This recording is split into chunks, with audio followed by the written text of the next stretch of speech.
Zdravím. Dnes se společně podíváme na Sarasotu.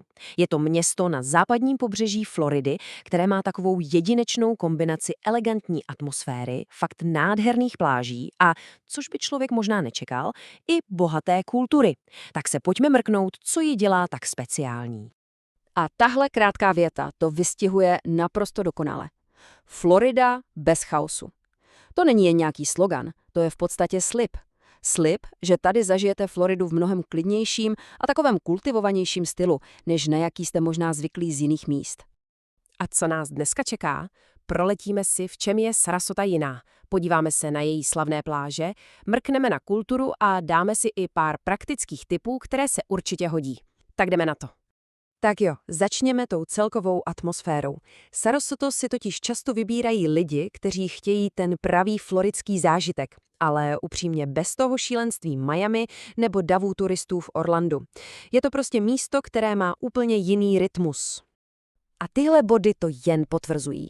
Tohle dohromady maluje obrázek takového uhlazeného pohodlného města. To není jen další turistické letovisko. Palmy, čisté ulice, moderní čtvrti, všude mariny, prostě je tu cítit vysoká kvalita života. No a teď se pojďme podívat na to, co většinu lidí láká ze všeho nejvíc. A to je samozřejmě to ohromující pobřeží a překvapivě divoká příroda, která je jen kousek od města. A teď to nejlepší. Korunním klenotem celé oblasti je bez pochyby pláž Siesta Key. Tohle je naprostá povinnost, pokud sem jedete. V každém cestovním průvodci ji najdete na prvních místech. A je k tomu dobrý důvod.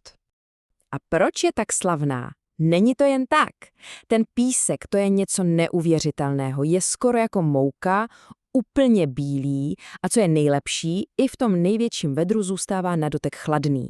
To z ní dělá naprostou legendu a fakt jedinečný zážitek. Ale pozor, Siesta Key není všechno. Jsou tu i další skvělá místa kam jít. Třeba Lido Key má takovou stylovější a klidnější atmosféru, zatímco Longboat Key to už je synonymum pro luxus a exkluzivitu. Co je na tom super je, že Sarasota fakt není jen o plážích. Stačí popojet kousek do vnitrozemí a objevíte úplně jinou autentickou Floridu. Miyaka River State Park to je tip na výlet za dobrodružstvím, kde uvidíte aligátory a tu pravou divočinu. A teď něco, co byste možná nečekali. Na rozdíl od spousty jiných pobřežních měst má Sarasota neuvěřitelně silnou kulturní scénu. A to je věc, která ji opravdu odlišuje od ostatních. V centru toho všeho stojí The Ringling. To je jméno, které si určitě zapamatujte. Je to obrovský komplex, kde najdete muzeum umění, historické sídlo. No, prostě je to samo o sobě velká atrakce. Takže The Ringling je základ, ale tím to ani zdaleka nekončí. Ve městě je spousta divadel, uměleckých galerií a pořád se tu konají nějaké koncerty. Ať už má člověk rád cokoliv, večer je tady fakt kam jít. Dobře, teď se na to podívejme trochu prakticky. Jak to tam vlastně v reálu chodí, když se tam člověk vydá? Protože, ruku na srdce, některé věci můžou docela překvapit. Hlavně pokud člověk přijíždí třeba z Evropy. Život na Floridě má svá specifika. Takže to nejdůležitější, co je dobré vědět. Bez auta se tu skoro neobejdete. Vzdálenosti jsou fakt velké, všechno je postavené na dojíždění a životní styl je typicky americký, předměstský. S tím je prostě potřeba počítat. A abychom si udělali úplně jasný obrázek, pojďme Sarasotu rychle porovnat s jejími slavnějšími sousedy. To totiž hodně napoví. Třeba oproti Miami ten rozdíl je obrovský. Kde je Miami hektické a plné energie, tam Sarasota nabízí klid a uvolněnou atmosféru. Pro spoustu lidí je to hlavní důvod, proč sem jezdí. Nebo když si vezmeme Orlando, tak tam je to taky úplně o něčem jiném. Orlando je o zábavních parcích a umělých atrakcích. Sarasota je o přírodě, plážích a takové té přirozené kráse. A dokonce i když se podíváme na blízkou Tampu, Sarasota si drží ten svůj punc něčeho elegantnějšího a klidnějšího. Je to prostě taková ta méně uspěchaná varianta.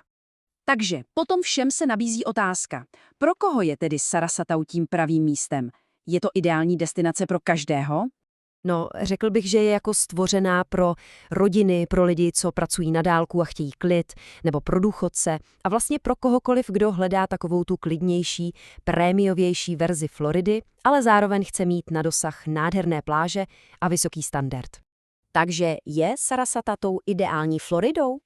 Její největší síla je možná právě v tom, čím není. Není to ta nejdivočejší, nejhlasitější část státu. Ale pro mnoho lidí je právě proto jednou z těch nejlepších. Nabízí totiž dokonalou rovnováhu mezi odpočinkem a aktivním životem. A možná je to přesně ta Florida, kterou hledáte.